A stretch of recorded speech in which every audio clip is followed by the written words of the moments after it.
Folks, the foreclosures are happening right now. The banks are taking people's houses, like this one right behind me. You can see this house is very clearly vacant. No one's living here, and there's a sign on the door talking about how this property is under management from Guardian Asset Management, a receiver for the bank who foreclosed on this property. And they're talking about how it's going to be offered for sale soon. And foreclosures like that are starting to pop up more and more across the US housing market, with ATTOM Data Solutions just releasing a report saying that there was a meaningful spike in foreclosure activity in the first couple months of 2024 as more and more people, more and more homeowners are running out of money, not able to pay the bills and the mortgage on their house. Because here's what a lot of people don't understand about the US housing market right now is that the debt to income ratio for home buyers is at a record level. According to data from Fannie Mae, the debt to income ratio for home buyers was 39% in 2023.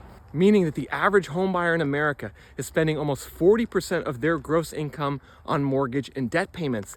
That's even higher than what occurred in 05-06 at the peak of the last housing bubble before the big foreclosure crash, before the big home price crash. And what I think a lot of people in the housing market struggle to understand is how little margin for error there is in this housing market, right? With home prices so high and people priced out of the market like they never have been before, even a small increase in mortgage defaults and foreclosures has the potential to cause the entire house of cards to come crashing down. And to show you what I mean, I want to show you an article from ATTOM Data Solutions, who's one of the biggest providers on mortgage default and foreclosure information in the housing market. They released an article earlier this year talking about how foreclosures increased in 2023.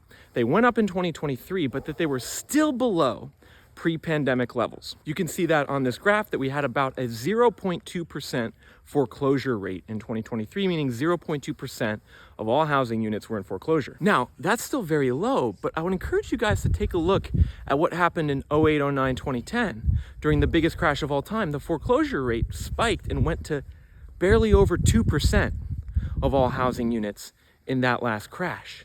So think about that, everyone. In that last crash where prices went down 25% nationally and up to 65% in certain cities like Las Vegas, all it took was for the foreclosure rate to go up to 2% of all housing units. And I don't think a lot of people know that it was only actually a very small share of houses that were in foreclosure in the last downturn. It was 1 out of 50. And actually, I polled you guys on my channel and I asked you the question, what percent of houses who had a foreclosure filing in the last downturn? 2%, 5%, 10%, or 20%. Most of you said it was 10 to 20% of all houses that had a foreclosure rate, but it wasn't even close to that. And so my overall point here is that people don't understand, unfortunately, just how at risk this housing market is. It only takes a little uptick in mortgage defaults and foreclosures to cause big problems all across the housing market, especially with how low home buyer demand is right now in 2024, everyone, because the housing market and home prices, it's really a function of two different things. Very important you guys understand this. One is the demand to buy homes. The other is the supply of homes selling on the market. And so far in this video, we're talking about foreclosures and the likely increase in supply of homes in the future. That's one mechanism that we really need to bring prices down. The other mechanism we need to bring prices down is declining buyer demand, which is already here. Buyer demand in the housing market is at its lowest level in 3 decades, with mortgage applications to buy a house collapsing down to the lowest level in 30 years. You can see through the beginning of 2024, our mortgage application index is 134. That's literally one of the lowest levels on record. You have to go all the way back to the mid-1990s to find such low demand for people to use mortgages to purchase houses. In addition, investor demand in the housing market has also tanked, with Redfin reporting that the number of homes purchased by investors in the fourth quarter of 2023 is sitting at its lowest rate since about 2016. So you can see the big spike in investor purchases during the pandemic. These investor purchases have collapsed down, which actually was a leading indicator in the last crash of the downturn. So we have way fewer people applying for mortgages, way fewer investors buying, which has now resulted in some of the lowest home sale figures on record. So The buyer demand, it's gone, and it doesn't seem likely to come back anytime soon, with Google searches for homes for sale trending now at their lowest rate in 5 years. You can see the search index for homes for sale on Google was 52 in the most recent week. If we go back to last year for the same week, it was 67. That's just year over year, a 23% decline in Google searches for homes for sale. If we go all the way back to the pandemic, we can see we have about a 45% decline. So the buyers, they're not here. They're not coming back anytime soon, which creates a big risk, everyone. And the big risk is that the longer the buyer demand stays suppressed, the more time arises for existing homeowners to default on their mortgage or be forced to sell or go into foreclosure. Like at some point, the foreclosure rate, the mortgage default rate is going to pick up. We're seeing defaults increase all across the financial sector on credit cards, auto loans, and now mortgages are happening too. So folks, ultimately this is a simple game. Are we going to see the distress show up on the existing owner and supply side before we see the buyers come back? That's the question that you need to answer if you're a home buyer or real estate investor who wants to predict where the future of the market is heading. And folks, as I'm walking around this neighborhood, I'm left wondering, like, how many other homeowners are there that are in distress right now, and that maybe we just don't know that they're in distress, that it could turn into a mortgage default or foreclosure in the next year. And something interesting is actually the house I showed you in the beginning, where there was that notice about the receiver taking over and that they were going to sell it soon. I actually noticed that house 6 months ago in a video that I showed you guys, and I commented about how that house was looking like it was vacant. You can see behind me, you can tell this house is vacant.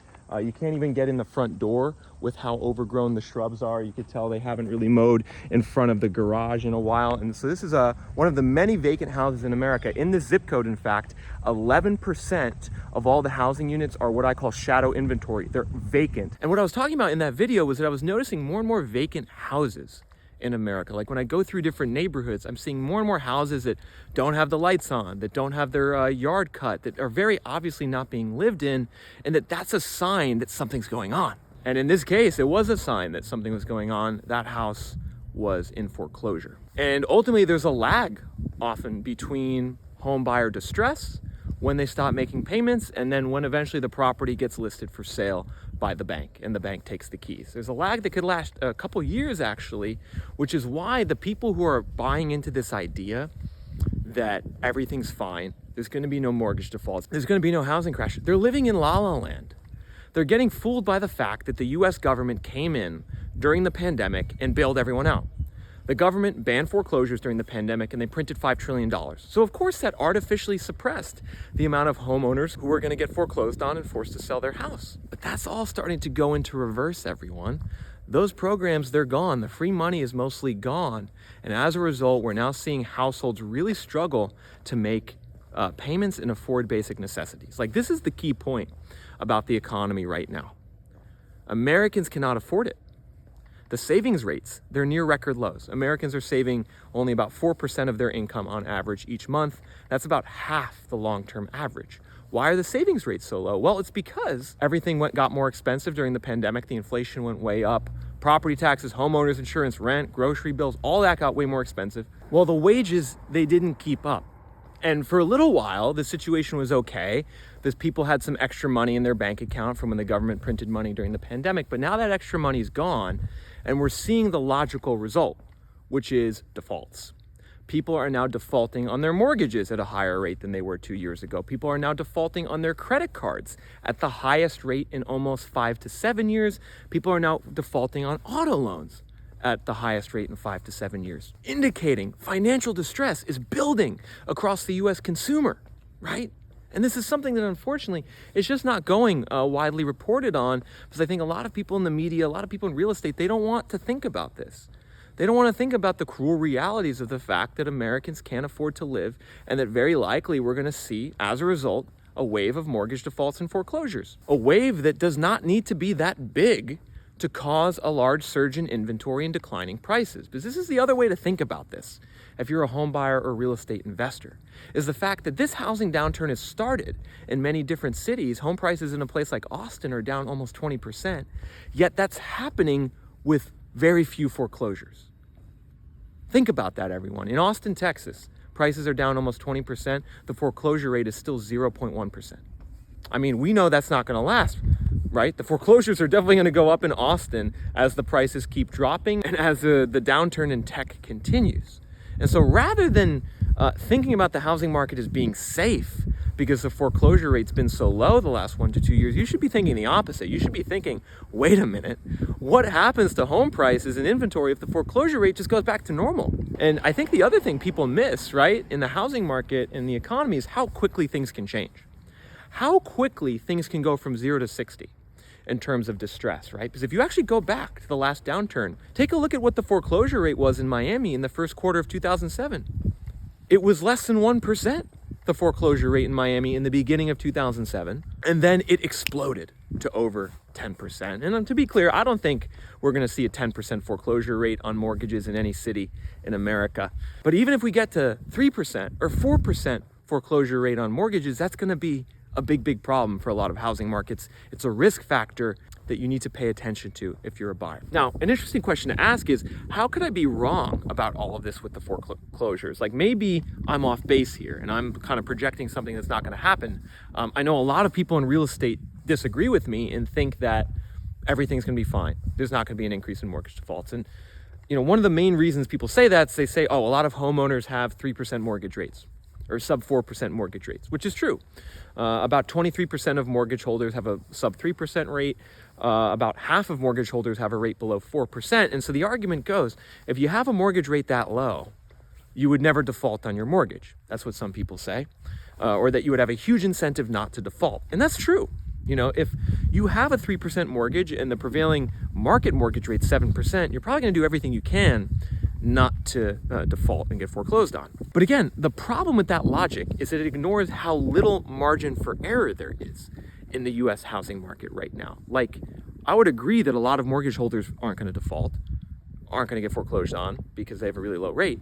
But again, all we need is like 1% of the housing units in America to be in foreclosure to cause a major crisis. Remember, according to ATTOM Data Solutions back in 2010, the foreclosure rate peaked at a little over 2% of all housing units. Right now it's 0.2%. So where does it go? It's going to go somewhere in between there. It's not going to get back to the 2009-2010 level, but it's also not going to stay where it is right now. And the problem that I see is that there's really no room for any increase in foreclosures with how expensive prices are and how low home buyer demand is today. And folks, you can see here as I'm walking around, this is another house that I'm starting to look at here. I'm wondering, is anyone living in this house? This looks like it could be another vacant house here in this neighborhood. You can see there is a car in the driveway, but the car looks like it hasn't been driven in a long time. I'm wondering, is this another potential future foreclosure or mortgage default? You guys, when you walk around or look around your neighborhoods, pay attention to stuff like this. You can also go on Zillow and actually track foreclosures in your market by going to listing type and hitting foreclosure, pre-foreclosure. You can see which ones are listed in your city right now. There's not a ton of them, but actually Zillow for certain markets like Las Vegas has a lot of information on the history of the foreclosure, the mortgage balance, the bank that took it over. So that's another thing to track in your city or market to gauge if there could be more foreclosures coming down the pike. Hey there. What's going on? Gotta tell you, these pit bulls, they absolutely love me. I was in Phoenix 2 months ago and I probably had like 7 pit bulls barking at me walking around the neighborhood. But folks, there's also a second way that I could potentially be wrong about this whole mortgage default foreclosure thing. And that's, an argument I hear a lot of real estate investors and realtors bring up is they say that since people have so much homeowners equity right now, like the equity in people's houses is at a record high, they say that if someone defaults and the bank wants to take over, that instead of getting foreclosed on, someone will just sell the house, right? And could actually make money if they sell the house. And that is true. There's a lot of homeowners right now who are defaulting on their mortgages who could probably turn around and sell their house and make some money and pay off their debt. And that's something I fully expect to happen over the next couple of years, but it's going to basically be the same effect one way or the other. I mean, if someone's forced to sell their house on the open market versus gets foreclosed on, it's still going to be a new listing that hits the market, new inventory from a seller who has a fair amount of distress. And actually, if you guys are curious where I am right now, I'm in upstate New York in a county called Columbia County. It's about 2 hours north of New York City, 30 minutes south of Albany. This is about 5 miles where I am right now from where I grew up. Actually, I grew up in this area in upstate New York. And so this is an area I'm very familiar with. And interestingly, this is an area where the housing inventory in this zip code is super low. The housing inventory in the zip code is at like one of the lowest levels of all time right now, which is actually why home prices here have continued to go up, right? And so this is an area where it fits the broader narrative of low inventory, prices still going up. But when I walk around, I see, yeah, the inventory is still low, but there's houses that are definitely going to be listed on the market soon based on them being vacant or foreclosed on. And so to me, this is a microcosm of what's going on in the US housing market right now. That yeah, inventory is low, particularly in the Northeast and Midwest. But when you walk around, when you look around, you know that that situation is likely not going to last. And there's actually a couple metrics that I'm looking at to try to predict where the mortgage defaults and foreclosures are going to get worse. And I'm doing that on Reventure app. I'm looking at a couple different data points, everyone. You know, if you're someone who's an investor, especially who wants to understand these trends and predict these trends, I would recommend you do this is go on Reventure app and look at a data point called mortgaged home percentage. That shows you the percentage of homeowners in that zip code or county that have a mortgage on their property. And naturally, the areas with a higher mortgaged home percentage are likely to be the ones where there's going to be more foreclosures, simply based off the fact that there's more mortgages. But in addition, you also want to probably pair that with looking at areas with lower incomes. So if the incomes are lower and the mortgaged home rate is higher, that's the cocktail that tends to produce more foreclosures. You can use the filters tab on Reventure app to filter your metro. You can see right now we're looking at Atlanta by these two metrics, and we're showing the foreclosures in Atlanta are most likely to happen in the southern part of the metro based on these two metrics. And so at this junction in the housing cycle where the foreclosures are now starting to increase, the mortgage defaults are starting to increase, I think it's really important to have a handle as a home buyer investor on where that's likely to happen. In general, the lower the income the area, the more likely the foreclosures are. The higher the income area, the less likely they are. But you guys in the end got to see what the data looks like for your housing market. So go to www.reventure.app, sign up as a premium member for $39 a month and look at mortgaged home percentage, look at income. Also take a look and see how much prices in your zip code crashed in the last downturn from 07 to 2012. Very important that you guys know this data in 2024 as a home buyer investor. So go to www.reventure.app and educate yourself right now.